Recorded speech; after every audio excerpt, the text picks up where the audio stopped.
Il est temps d'oublier à peu près tout ce qu'on pensait savoir sur les ordinateurs. Une nouvelle technologie, qui vient tout droit de la physique la plus étrange qui soit, est en train de quitter les labos pour devenir une réalité bien tangible. C'est le tout début de la révolution quantique, et croyez-moi, elle s'apprête à tout changer. Voilà la question qui est au cœur de toute cette révolution.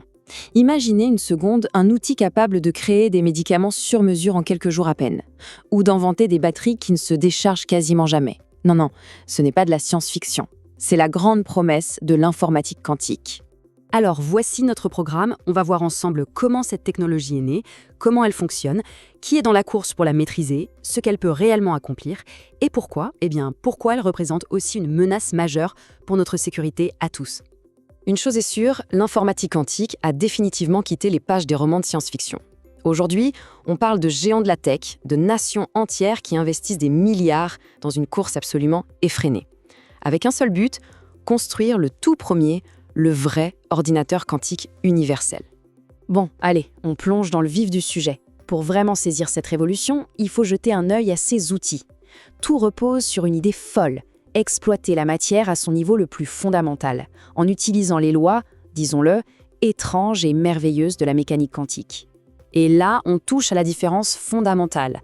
L'informatique qu'on connaît, celle de nos téléphones, de nos ordis, elle fonctionne avec des bits. Ce sont des interrupteurs, soit allumés, soit éteints. C'est 0 ou c'est 1. Le qubit, lui, il change complètement les règles du jeu. Il peut être 0, 1 et les deux en même temps. Ce phénomène un peu magique, ça s'appelle la superposition. L'analogie de la pièce de monnaie qui tourne est parfaite. Tant qu'elle est en l'air, elle n'est ni pile ni face. Elle est un peu des deux. Et c'est là que réside le secret de la puissance quantique. Au lieu de tester les possibilités une par une, un ordinateur quantique peut toutes les explorer en même temps. Ça lui donne une capacité de calcul absolument phénoménale. Et ce n'est pas tout. Il y a un autre concept tout aussi fou, l'intrication. Même Einstein, perplexe, appelait ça une action étrange à distance.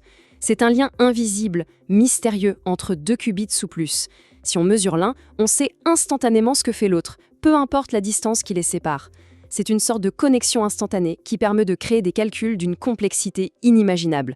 Mais attention, toute cette puissance n'est pas juste théorique. Elle a lancé une compétition mondiale féroce. Entreprises, start-up, gouvernements, tout le monde veut être le premier à construire un ordinateur quantique fonctionnel.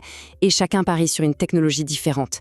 Les enjeux, qu'ils soient économiques ou géopolitiques, sont colossaux. Alors, il faut bien comprendre le contexte actuel. On est dans ce que les experts appellent l'ère NISQ. En clair, ça veut dire que les ordinateurs quantiques d'aujourd'hui sont encore de taille modeste et, surtout, très bruyants. Le bruit, c'est la moindre petite perturbation, une vibration, un changement de température, qui peut complètement fausser les calculs. C'est vraiment l'obstacle numéro 1 que toutes les équipes essayent de surmonter. Et pour gagner cette bataille contre le bruit, les stratégies sont très différentes. Regardez, d'un côté, on a IBM et Google qui misent sur les supraconducteurs. Leur point fort, la vitesse. Le gros inconvénient, ils ont besoin d'un froid plus intense que celui de l'espace pour fonctionner. À l'opposé, des acteurs comme la société française Pascal utilisent des atomes neutres. Eux, ils fonctionnent à température ambiante, mais sont un peu plus lents. Et puis, il y a le pari très audacieux de Microsoft avec les qubits topologiques.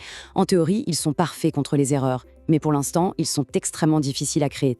Pour se rendre compte du rythme fou de cette course, il suffit de jeter un œil à la feuille de route d'IBM. En partant de leur processeur Aigron aujourd'hui, ils visent un système enfin stable et tolérant aux pannes d'ici 2029, et un objectif spectaculaire de 100 000 qubits d'ici 2033. L'ambition est juste immense, et ça montre bien à quel point tout s'accélère. Bon, la question la plus importante, c'est à quoi tout ça va bien pouvoir servir dans la vraie vie? Explorons un peu le potentiel vraiment révolutionnaire de cette nouvelle technologie. L'impact promet d'être gigantesque.